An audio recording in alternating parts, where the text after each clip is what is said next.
संविधान की प्रस्तावना में क्यों लिखा है, हम भारत के लोग? महावीर त्यागी के सवाल पर अंबेडकर को देना पड़ा था जवाब। सूचना सिर्फ मान्यताओं और जानकारियों पर आधारित है। यहाँ ये बताना जरूरी है कि यह मेरा वीडियो किसी भी तरह की मान्यता, जानकारी की पुष्टि नहीं करता है। किसी भी जानकारी या मान्यता को अमल में लाने से पहले संबंधित विशेषज्ञ से सलाह लें। पत्रकार राम बहादुर राय ने प्रभात प्रकाशन से छपी अपनी किताब भारतीय संविधान अनकही कहानी में प्रस्तावना पर हुई बहस को लिखा है। भारत के पहले कानून मंत्री डॉक्टर भीमराव अंबेडकर संविधान सभा की ड्राफ्टिंग कमेटी के अध्यक्ष डॉक्टर भीमराव अंबेडकर ने संविधान की प्रस्तावना को समझाते हुए कहा था कि इसके 3 हिस्से हैं। पहला घोषणात्मक है, दूसरा वर्णनात्मक है, तीसरा लक्ष्यमूलक है। अंबेडकर ने पहले हिस्से का प्रारंभ हम भारत के लोग शब्द से करने का प्रस्ताव रखा था।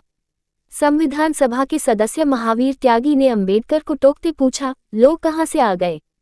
इस कार्य में तो संविधान सभा के सदस्य हैं। पत्रकार राम बहादुर राय ने अपनी किताब भारतीय संविधान अनकही कहानी में इस घटना का जिक्र करते हुए लिखते हैं, अपनी चुटीली शैली में महावीर त्यागी बड़ी बात कहने के लिए जाने जाते रहे थे। उस दिन भी उन्होंने एक गंभीर मुद्दा उठा दिया था जिसे डॉक्टर अंबेडकर ने समझा और जवाब में कहा कि मेरे मित्र त्यागी कह रहे हैं कि संविधान सभा का निर्वाचन एक संकीर्ण मताधिकार के आधार पर हुआ था। ये बिल्कुल सत्य है, लेकिन जो विषय हमारे सामने है उसका इससे कोई संबंध नहीं है। उन्होंने अमेरिका के संविधान का उदाहरण देकर सदस्यों को निरुत्तर किया। इस तरह अमेरिका की तर्ज पर ही प्रस्तावना की शुरुआत हम भारत के लोग से हुई। राय आगे लिखते हैं, प्रस्तावना किसी भी संविधान की आत्मा होती है। संविधान का दर्शन उसकी प्रस्तावना में होता है। देश की आस्थाएं, आधारभूत मूल्य और भविष्य की दिशा के संकेत इसमें दिए जाने का चलन तब से है जब से संविधान बनना शुरू हुआ।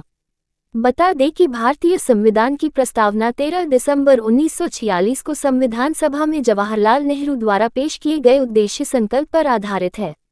ये प्रस्ताव 22 जनवरी 1947 को अपनाया गया था।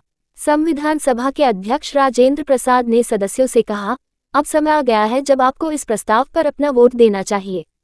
अवसर की गंभीरता और इस संकल्प में शामिल प्रतिज्ञा और वादे की महानता को याद करते हुए मुझे आशा है कि प्रत्येक सदस्य इसके पक्ष में अपना वोट देते समय अपने स्थान पर खड़ा होगा। यूएसएसआर की तर्ज पर यूएसआर बनाया जाए। हसरत मोहानी 17 अक्टूबर 1949 को संविधान सभा ने प्रस्तावना को चर्चा के लिए लिया। हसरत मोहानी ने प्रस्ताव दिया कि भारत को एक संप्रभु लोकतांत्रिक गणराज्य के रूप में नामित करने के बजाय यूएसएसआर की तर्ज पर भारतीय समाजवादी गणराज्यों का एक संघ यूएसआर बनाया जाए। इस पर देशबंधु गुप्ता ने आपत्ति जताई, जिन्होंने तर्क दिया कि यह अनुचित है क्योंकि यह हमारे द्वारा पारित संविधान के विपरीत है। मोहानी ने उत्तर दिया कि उन्होंने यह नहीं कहा था कि हमें जाकर यूएसएसआर में विलय कर लेना चाहिए या आपको वही संविधान अपनाना चाहिए, लेकिन मैं जो कहना चाहता हूं वह ये है कि हमें अपना संविधान सोवियत रूस की तर्ज पर बनाना चाहिए।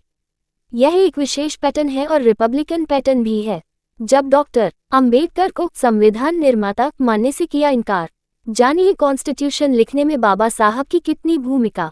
भगवान के नाम से संविधान की शुरुआत का प्रस्ताव हो गया था खारिज। संविधान सभा में कई लोग ऐसे थे जो चाहते थे कि प्रस्तावना की शुरुआत ईश्वर के नाम पर हो। राजेंद्र प्रसाद ने संविधान सभा को सूचित किया कि कई सदस्यों ने कई संशोधन पेश करने के लिए नोटिस दिए हैं। एच.वी. कामत ने एक प्रस्ताव पेश किया जिसमें प्रस्तावना की शुरुआत इस प्रकार की गई, ईश्वर के नाम पर हम भारत के लोग। इस प्रस्ताव पर थिरुमला राव ने तर्क दिया कि भारत भगवान को चाहता है या नहीं, ये 300 लोगों के सदन के वोट के अधीन नहीं होना चाहिए। हमने ये स्वीकार कर लिया है कि शपथ में ईश्वर होना चाहिए, लेकिन जो लोग ईश्वर में विश्वास नहीं करते उनका क्या? उन्होंने कामत को अपना संशोधन वापस लेने का सुझाव दिया। इसके बावजूद कई लोगों ने कामत के प्रस्ताव का समर्थन किया।